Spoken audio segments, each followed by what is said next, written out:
Pretty soon you're able to, there's kind of that snowball effect where you begin to build momentum, your courage begins to increase, the anxiety begins to decrease, and pretty soon you're going to find yourself growing your life in the social domain, Yeah.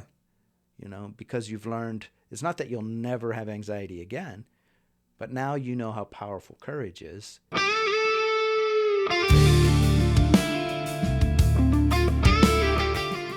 Hello, everyone. Thank you for tuning in to the Big Life Podcast. I'm Jonathan Whiting. And I'm Dean Pivison. And we're here to talk about all things related to living a big life. A life where you're able to handle the tough times and enjoy the good times. A life where you understand your value, feel free to discover your identity, and are emboldened to live out your purpose. A life that is honoring to God and to others. We hope our conversations help you on your journey to living a big life.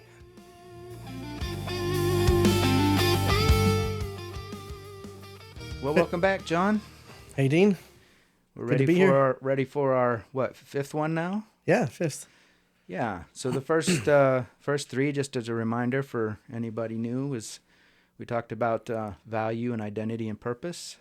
And by the way, we did forget to mention on those videos that we did create a worksheet for people that we'll link onto those videos, that if they want to explore a little bit more about finding their purpose, it's like a 13, 14 page workbook thing that they can answer questions and do some self-reflection and kind of think about those things that we discussed in those earlier videos. So if you haven't watched those, go back and watch those, because I think it's really important, because it's really the foundation of kind of a lot of our discussions. Yeah.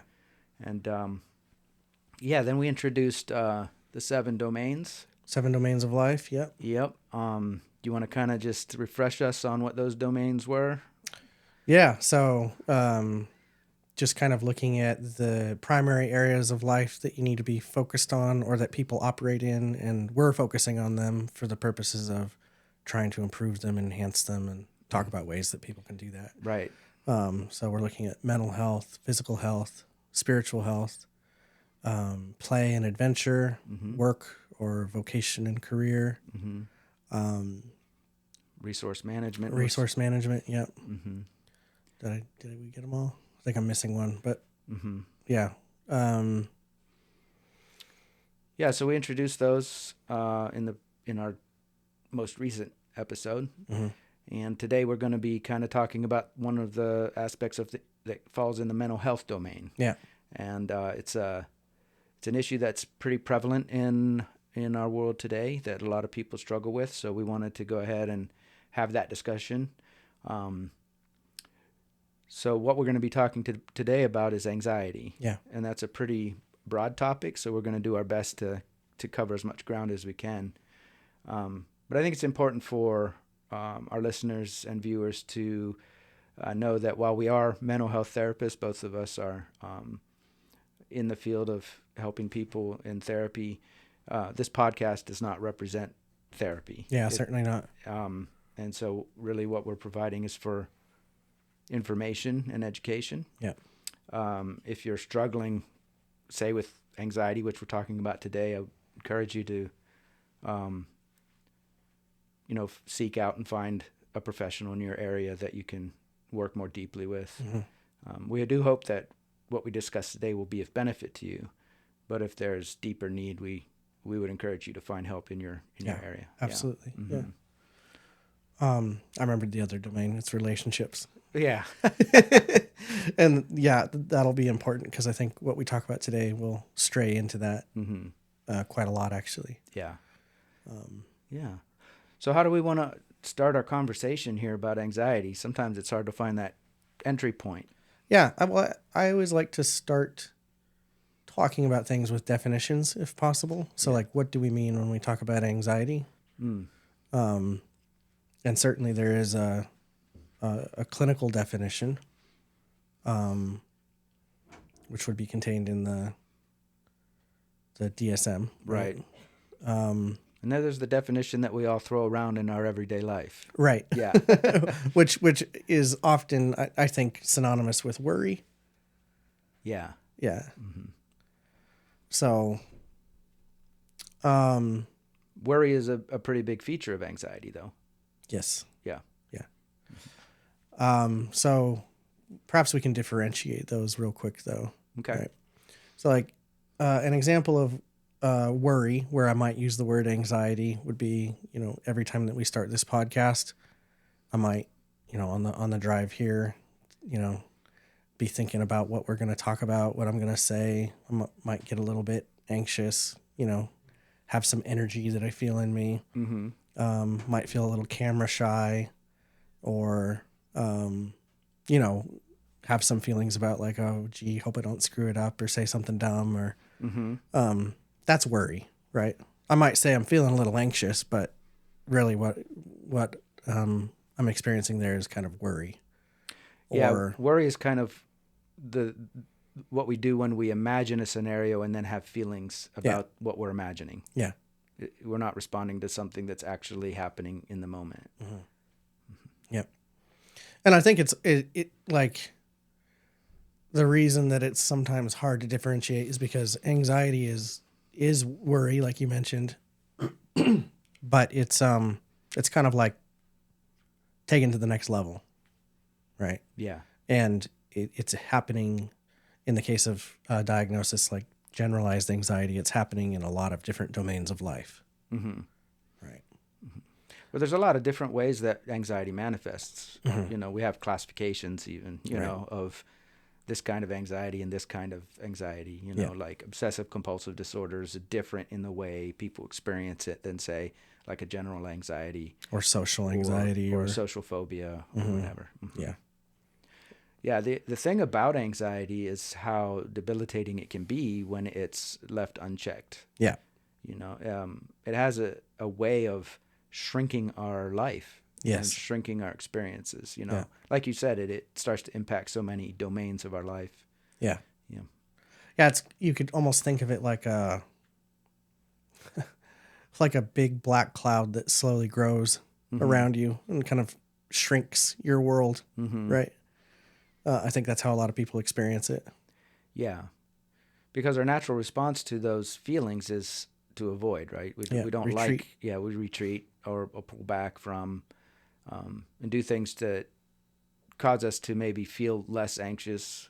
And that avoidance tends to make anxiety worse rather than better. So maybe we talk a little bit about how people tend to experience anxiety. I know how I experience anxiety.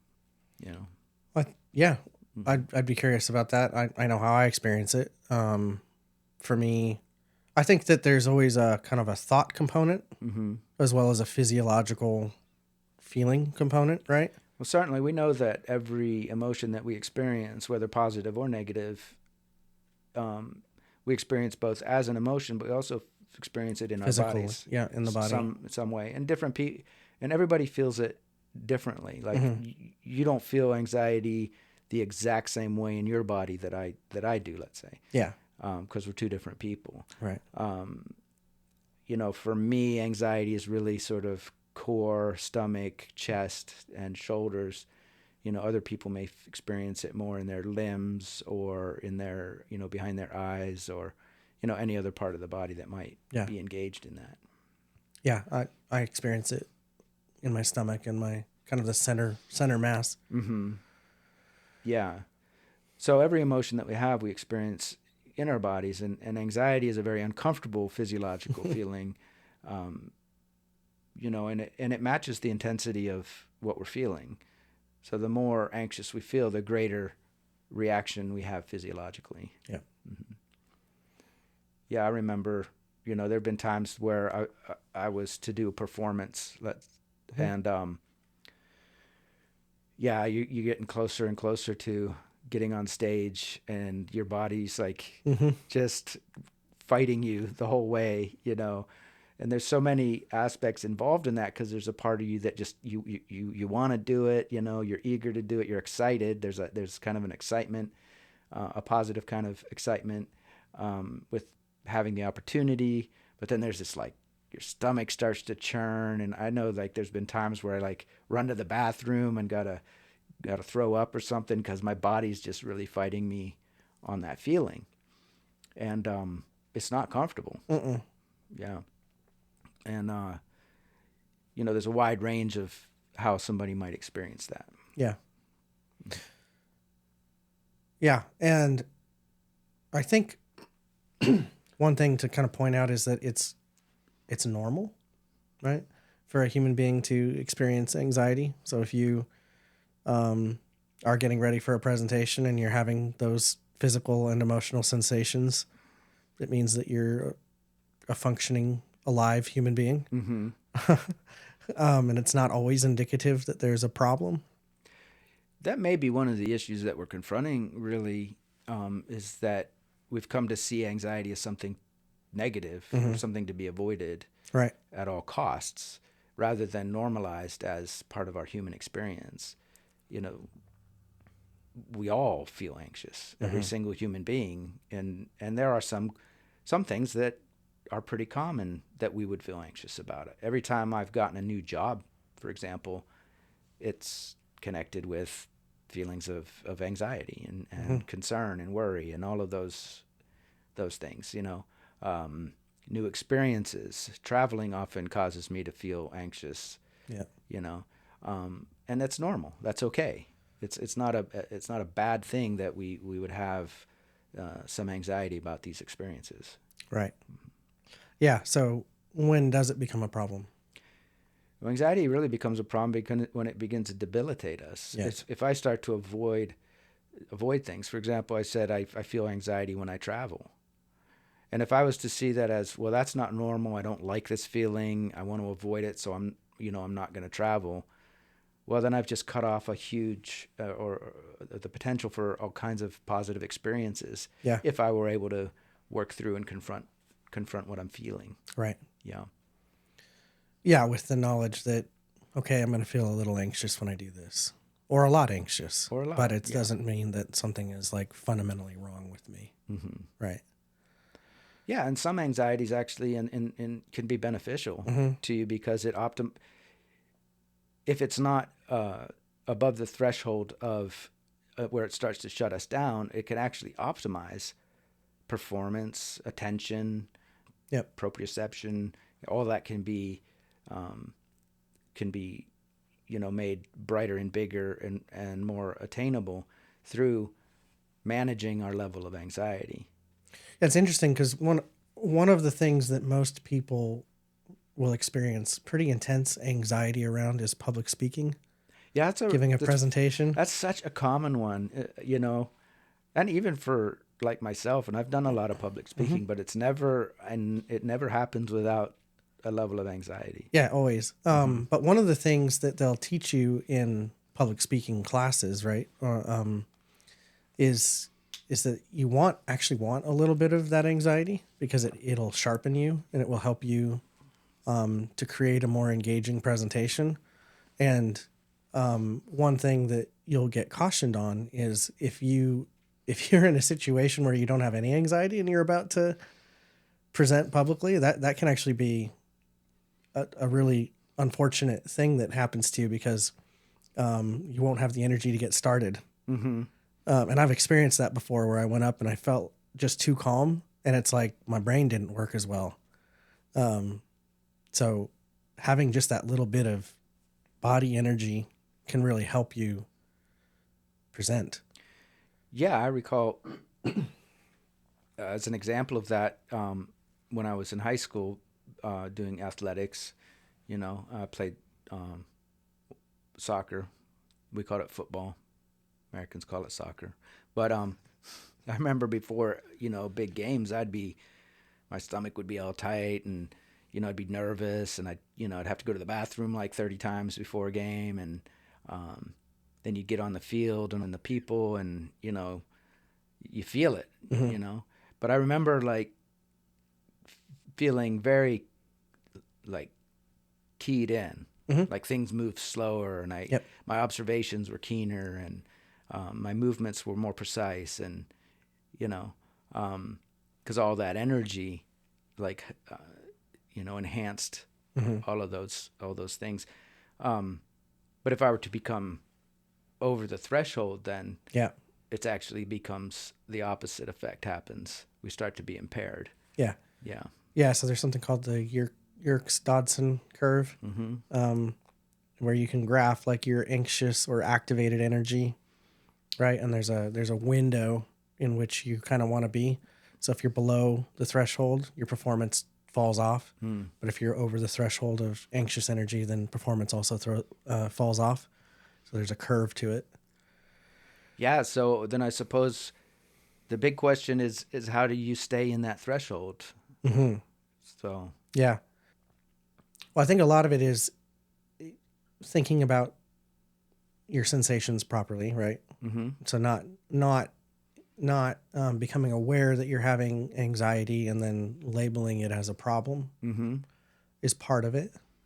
And here's a big part of just kind of dealing with all anxiety is getting exposure to it, Mm-hmm. right? So the more that I put myself in those situations, the more desensitized to the fear that I become. Yeah, and we kind of all know that because we've experienced it. Yeah. I mean, if you have ever had a new job, the first few days are atrocious. You know, you're anxious. You want to do things right. You don't want to get fired. You know, but as you keep going to work, pretty soon it becomes like you're not anxious anymore. Now you're bored. You know, and all those things that you were concerned and anxious and worried about are trivialities now, right? And so because you've been exposed over and over to the thing and now it's diminished. But if you were to avoid that, let's say by quitting the job because you don't like the feeling, well, you're never going to reach that place where you find the equilibrium. Yeah. And your body starts to recognize that as normative and you no longer experience the intensity that you once felt. Yeah. Yeah. So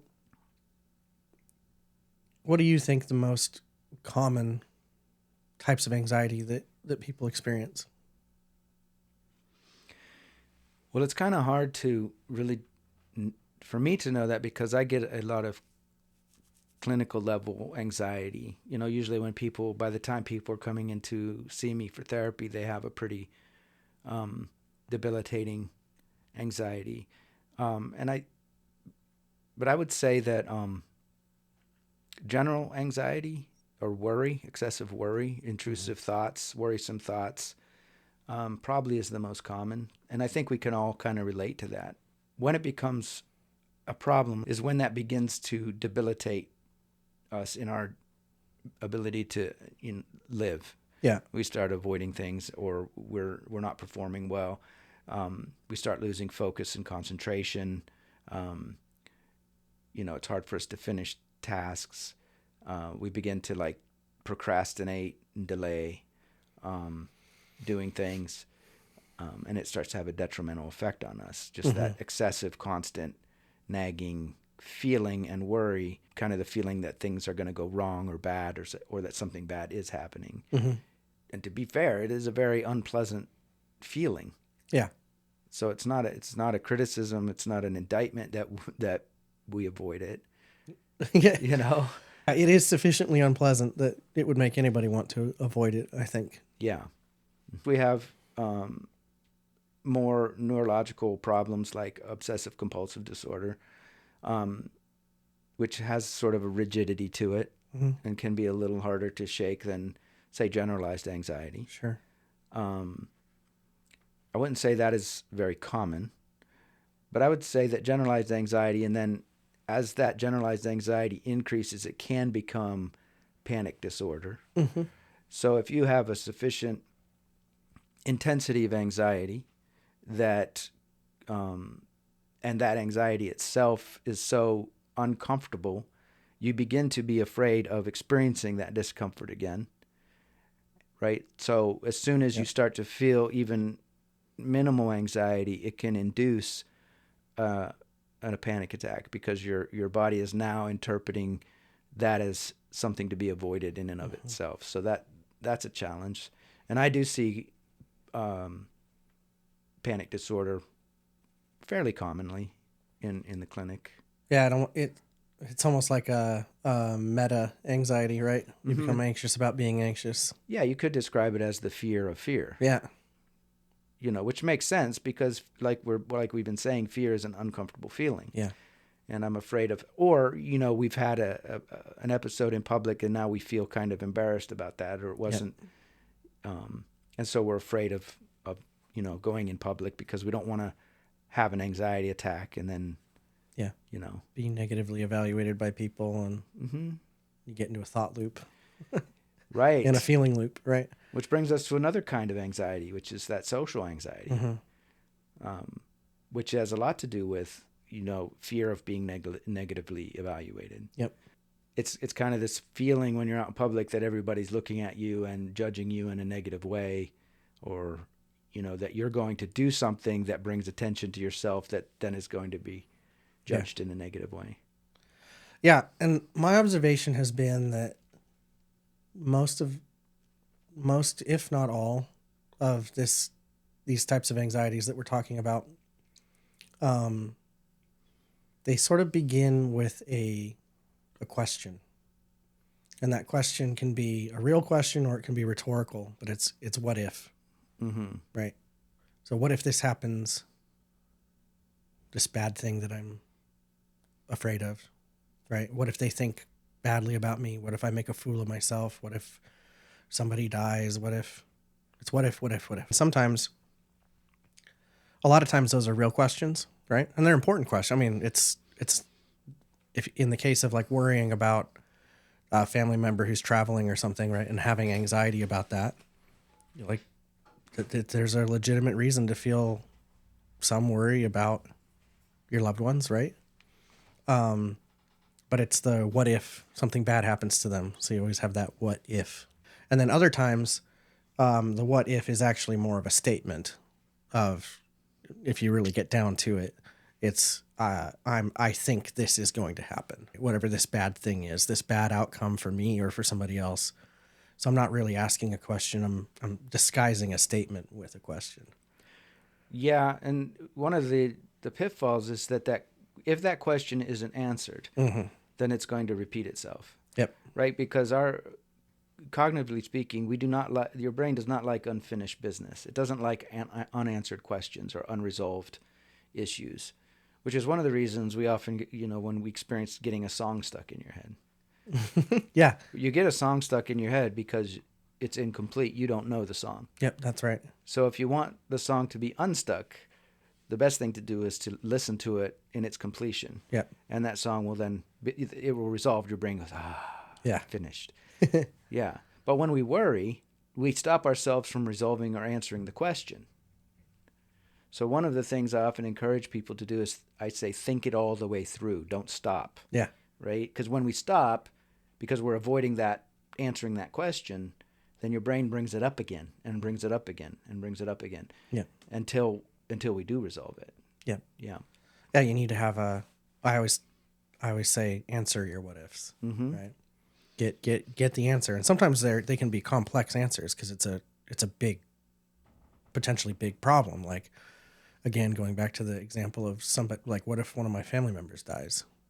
Yeah. Okay. Yeah. Like, that's a big deal. Answer the question. But let's answer the question. What are you going to do? Are you going to feel sad for a little while? You're going to have to make funeral arrangements. You're going to have to try and be there for the other family members and friends. You're going to have to, right, like, walk yourself through every single thing that you're going to have to do. And it's useful to even walk yourself through, like, what you hope you would do. But now you have a plan. You have an answer for that question. Yeah. I don't have to ask what if anymore. I think, those questions, they do come from experience. But part of the issue that we face today is that we're not just responding to our own experience. Now we're exposed to everybody else's experience, which we might call their story, their narrative. If you think about, life back in the pioneer days, right? There wasn't that much exposure to other people's narratives, other people's stories. You might have had access to a newspaper, and you would have had the narratives of, say, friends and neighbors, but that would have been pretty much it. But as we've developed as a society, one of the areas that we've developed most rapidly is in communication. And now we have endless access to narratives, not just here in, say, your local community, but in your state and then your nation and then in the world at large. Like, we hear stories from places maybe we'll never go to, but it does impact us. They become fodder, data for our minds to play with. And we know that human beings have a bias towards attending to negative stimuli. Right, which makes sense from a Survival. from a survival, as a survival mechanism, that Right. you would be more attentive to things that might harm you rather than things that are going okay. But I think that can get us into trouble. Yeah. Yeah. I had a friend who was like really afraid of her house burning down. And I was like, well, she's never been in a fire. She's never, like, where's that fear coming from? Like, where's the idea that that would even happen to her coming from? You know, it's not coming from her personal experience or even from the experience of anybody that she knows. Right. So what source is there? What source is that fear originating from? You know, and in talking to her, it's just, The knowledge that it can you see it happen. all the time, and she's right, Yeah. right? And it's because we've seen it that now we have that fear. But if we hadn't seen it, we wouldn't have that fear. And that's what I'm trying to get at, is that one of the things that we can do if we have a proclivity towards anxiety is limit our exposure to these narratives that aren't our own. Yeah. Yeah, that's a big one. Make sure that you're living your life and not thinking about everybody else's. So you're limiting your exposure to the negative stimuli. Yeah, the negative narratives, Negative the negative things. stories. Yeah. And then I think kind of on the flip side of that is when there are things that are actually in your sphere of experience, right? Rather than retreating, like we talked about, learning how to lean in to the things that make you afraid. Yeah, I think you can either choose to live a life of fear or a life of courage. And I would say that courage is simply operating because even when you're feeling afraid. Yeah. Yeah, I would say, my wife is one of the most courageous people I know, not because she doesn't have anxiety, she has a lot of it, but because she always seeks to confront that anxiety and eliminate it in whatever domain it is. Like, when she was afraid of public speaking, she chose to join a Toastmasters group and start speaking in public. Yeah. Right. And so she still has anxiety, but not near as much. She's confronted that. She's afraid of heights, but she wanted to learn how to ski. And so she took some ski lessons. Oh, you were there. Yeah. Yeah, you were there. Yeah. You were part of that. You were definitely part of that story. Yep. And maybe we'll retell that in a bit. But yeah, so that's what courage is doing the thing even though I'm scared of it or I'm afraid of it. Yep. Yeah. It wouldn't really be courage without that, actually, I don't think. Like, courage isn't not feeling afraid. It's acting even though you feel afraid. Yeah. Definitionally. Yeah. There's one other thing that I think is worth bringing up in the conversation about anxiety, and that is it's an uncomfortable one for a lot of people, but I think it has to be brought up, which is secondary gain, this concept of secondary gain. And so what do I mean by that? Secondary gain is when there is something that a person is getting out of a negative experience, right? So A benefit. a benefit, yeah. There's Yeah. a gain. I think an example of that would be, maybe a student who has an anxiety, like school anxiety, real fear or anxiety about going to school.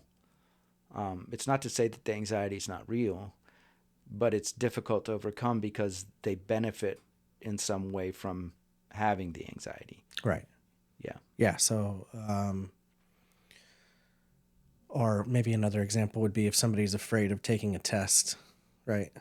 And on the test morning, they become a little bit sick. They can talk themselves into experiencing that illness to a greater degree because it means that I don't have to go to school. Mm-hmm. And so you can sometimes end up with, like, this happens in school. You'll end up with kids that are chronically having headaches or have chronic other, and it's not that it's fake, it's real, but it's caused by the fact that the presence of this malady, this illness, the headaches or the stomach problems or whatever it is, it provides the benefit of I don't have to go to school. Mm-hmm. Right. And so that's a secondary gain. And a lot of times anxiety can function that way. So if we think about certain types of social situations that people might avoid, well, a lot of times the social anxiety allows you to not have to go and enter an environment in which you don't always get your way. Mm-hmm. Right. So somebody's there or somebody does something at this event or this group or whatever it is, and I don't really like it. And so when I don't have to go because I'm anxious, then I don't have to deal with adjusting myself to not getting my way. Mm-hmm. Right. And this is why we don't like to look at it, because I think it exposes some of our own, what would you call it? Our own vices or our own foibles. Yeah. But it is an important part of the conversation. Yeah. Well, another way that, speaking specifically to anxiety, another secondary gain would be being rescued. Mm-hmm. I'm getting more attention. Yeah, or I'm getting assistance, and I'm getting help, or I don't have to do this alone, or, that's a gain. Yep. In expressing or experiencing anxiety. And these things aren't secondary gains. They can be intentional and overt, though they seldom are. Yeah, most of the time people are not even really aware of it. Yeah, but there's a benefit in maintaining the anxiety, which is one of the barriers oftentimes, and that happens in a lot of like mental health struggles that we deal with in therapy. Is we have to always confront the gains that people are getting out of the illness, so that they have the courage to, and desire to overcome it. Yeah, they have to let go of those gains, and sometimes that's a hard thing. Yeah, to confront. Yeah, especially because they are real gains. Mm-hmm. Yeah, yeah, it is a delicate thing to talk with people about, though, because it can easily be interpreted, or even if somebody's telling, I've experienced it, having to be kind of called out is too strong of a word, but had my secondary gain pointed out to me, and it kind of feels like you're being blamed for having the anxiety, and that's not the right way to think about it at all. You are still having anxiety. It's just this secondary gain is now reinforcing the anxiety, right? Mm-hmm. It's making the problem worse. And so recognizing where I have secondary gain so that I can do something about it, right, now is going to help me in reducing my anxiety. Yeah. So in the case of, like you brought up, needing help in some way, right? Well, maybe if I can learn how to ask for the help, right? Or I can learn how to do that thing myself better. I can get instruction in whatever the thing is. Mm-hmm. Now I don't need to be anxious in order to get help. Mm-hmm. Right. And so over time, not that much time, but over time, my body will learn that I don't need to be anxious as much in this situation. Right. Yeah. It's not a great trade-off, because the gain of courage is far superior to the gain of staying ill. Yeah. And struggling with whatever it is that we're struggling with. Yeah. It's just hard for us to imagine that in the moment of our fear, or, whatever it is that we're dealing with. Yeah. The main way to begin to overcome anxiety, and it's pretty simple. It's not a complicated malady to treat. Yeah. Because the path is usually the same when we come to anxiety, and that's exposure. Yep. Incremental. Yep. intentional exposure to the stimuli, the thing that we're afraid of. And but we do have to do it in a way that benefits, because if you get overwhelmed, then it will make the fear worse. Right. Again, going back to that curve. That curve that you were talking about, right? So we want to break it down into manageable steps. Yep. So let's just take social phobia or social fear, social anxiety. You wouldn't want to tell somebody, just get over it, go out there and start, being outgoing and talking to everybody. Yeah. That would be way too overwhelming, and it's going to create more problems. It's going to overwhelm their coping abilities. So you want to do it in an incremental way, step by step.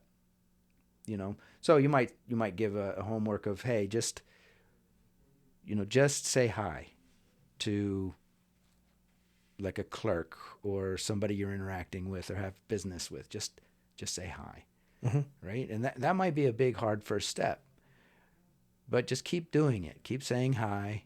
You don't have to go any further than that. That's just one little tiny small step.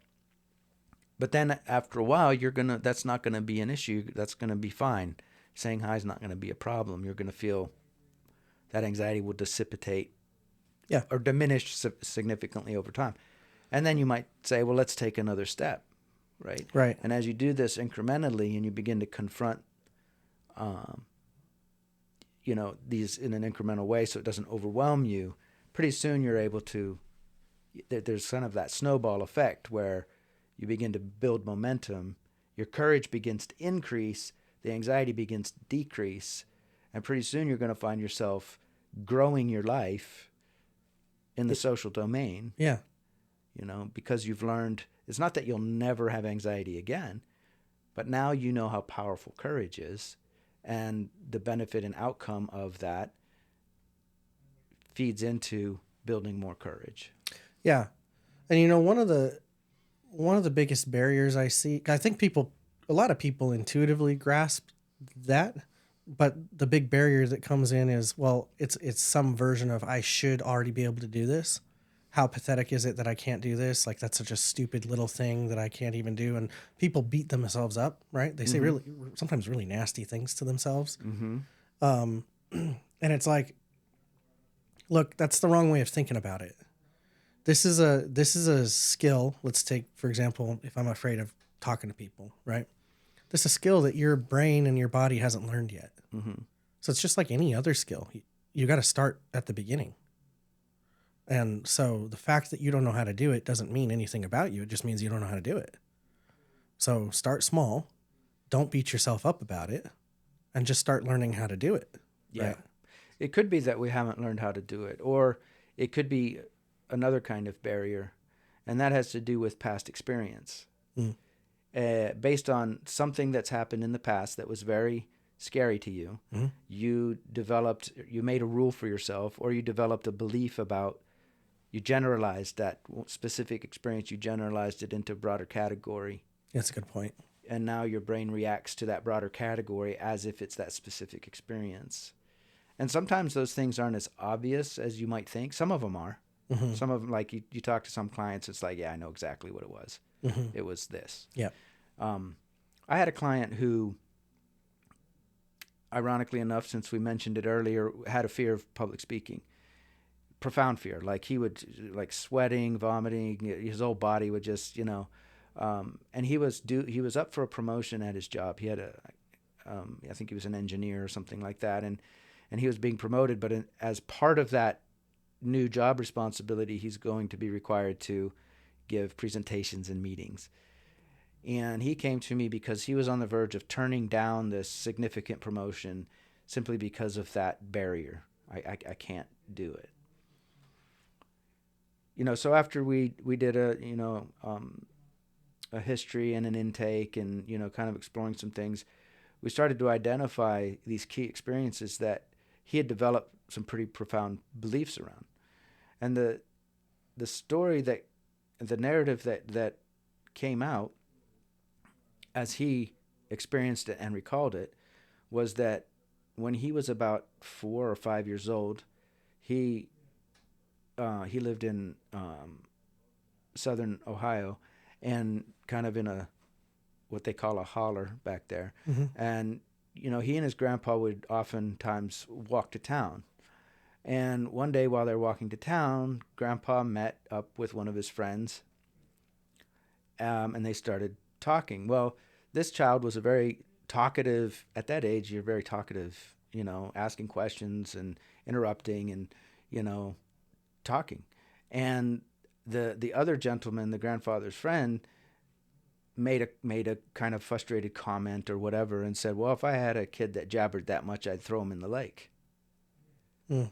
You know, ha ha ha. They went on talking, but that really like got stuck in his mind at that age. And the belief was, if I talk, I'll be harmed. Mm-hmm. Right? That was the connection that his brain made. Yeah. And then, so that was a kind of a core belief, and he began to live that belief out. Right? And it created this great fear of talking in front of people, because if you talk and people don't like it, you're going to get thrown in a lake or you're going to get harmed. Yeah. Right? Now, when you're 4 or 5, like, you don't have the sophistication to develop that Right. in reality, right? Yeah. That just feels and sounds true. And if beliefs aren't challenged, they stay. Mm-hmm. And like all of our beliefs are like that, Mm-hmm. which is why it's important to constantly challenge our beliefs.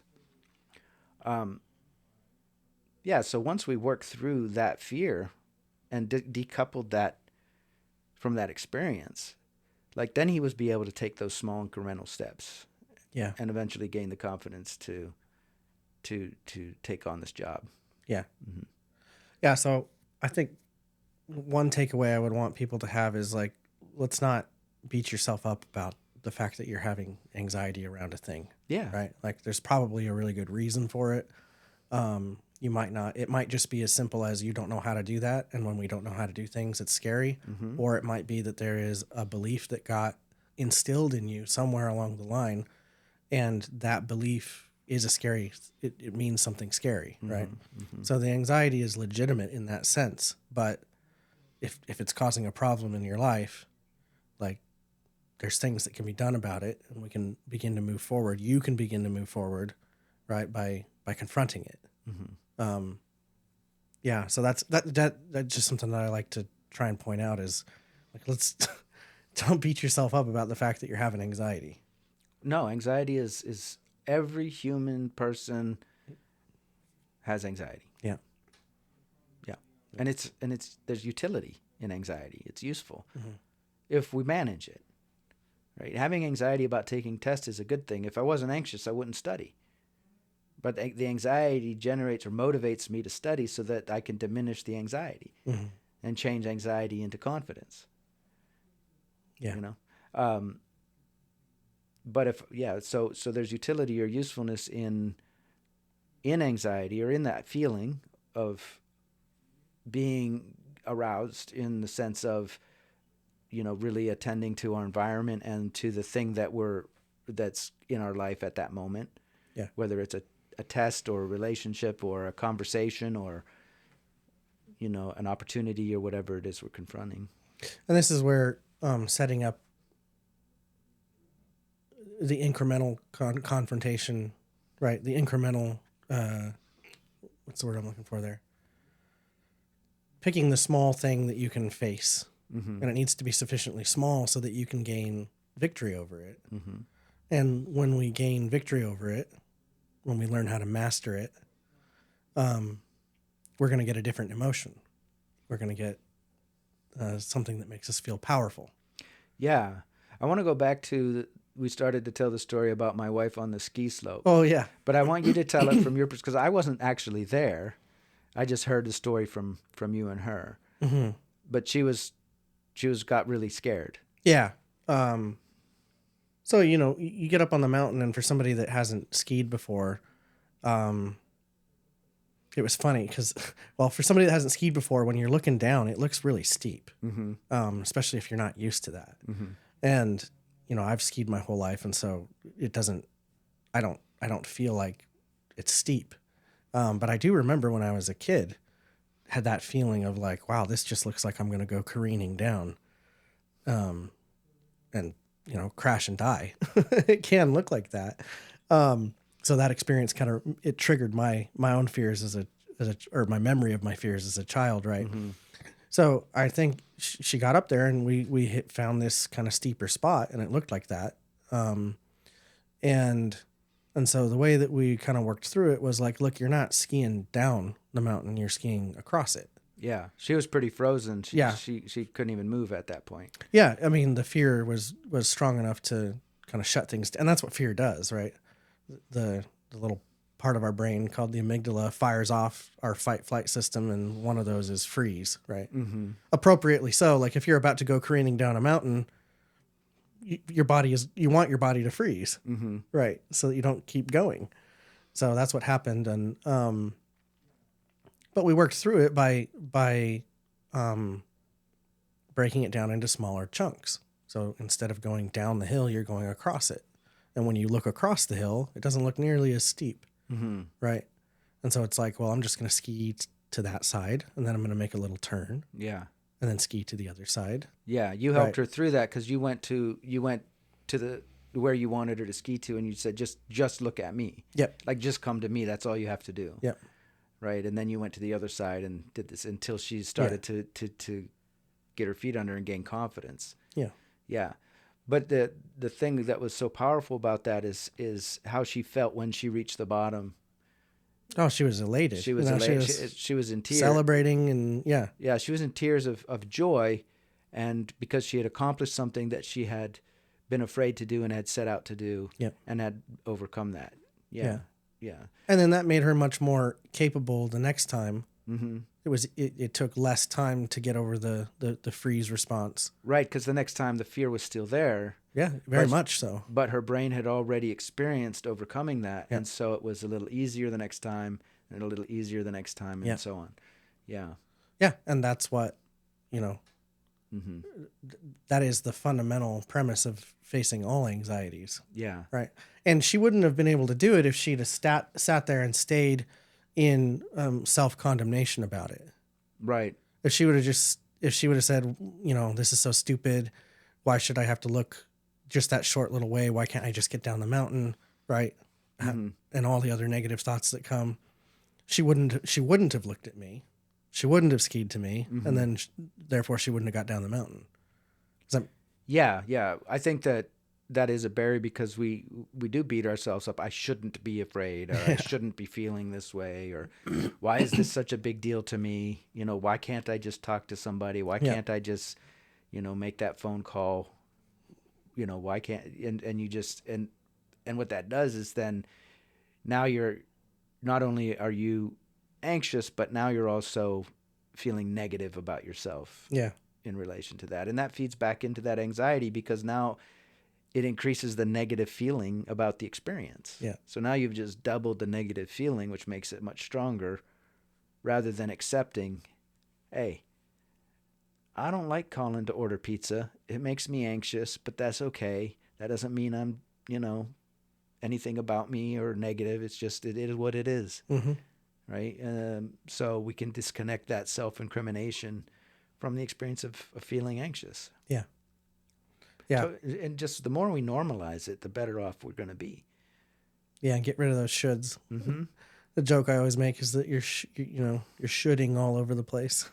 Well, it's not like we can sit down and, we don't choose what elicits fear for us. No. Our exposure to narratives and our own personal experience, usually what shapes the things that we have anxiety about. Yeah. I think it's a good opening foray into the world of anxiety. Yeah. So the simple answer to anxiety is taking small, tiny, manageable steps that are, it's a stretch. You want to stretch, you don't want to break. Yeah, and you're going to be stretched. And so it's simple but not easy. No, it's certainly not easy. Yeah. But one of the interesting things about confronting anxiety is the rewards of overcoming anxiety and the expansion that comes to your life from being able to do that can become something that can be addictive. Like, what else am I afraid of? What else is limiting me? What else can I experience in life? Now that I've learned that I don't have to be afraid of travel. And then, now I can travel anywhere I want. Now that I know I'm no longer afraid of going skiing. What else can I do? Mm-hmm. Now that I have I've spoken in public a few times, and what else can I do? And you just find that you can expand your life and stretch out the boundaries of your life the more that you confront anxiety. Mm-hmm. And it's a necessary and essential element to living a big life, confronting anxiety. A small life comes from avoiding. Yeah. A big life comes from confronting. Yeah. And so it is something that if you're struggling with anxiety and fears, it's first of all, just stop beating yourself up for it, and then just break it down for yourself. What little tiny steps can I take to start pushing back and stretching the boundaries of my experience? Yeah. Yep, that's good. All right. I'm sure there's a lot of questions people have about anxiety. We just kind of broad strokes here today. And so, yeah, we'd love to hear, your own personal story of maybe something that you've overcome. We get courage from hearing other people's stories and successes and ideas about how maybe they've managed to overcome something that was a real barrier to them when it came to anxiety. Yeah. So yeah, we'd love to hear those stories. So if you want, leave them in the comments. And if you're struggling with anxiety that's really limiting you and debilitating you, I would encourage you to get some support for that and seek some help, because it's definitely worth it. Hey, everyone. We hope you enjoyed that episode of the Big Life Podcast. If you found it to be helpful, we'd love it if you'd hit that like and subscribe. Also, don't forget to hit the notification bell so that you can catch our next episode. We'd love to hear from you as well. So if you've got something to say, drop it in the comments below and we'll try and get back to you.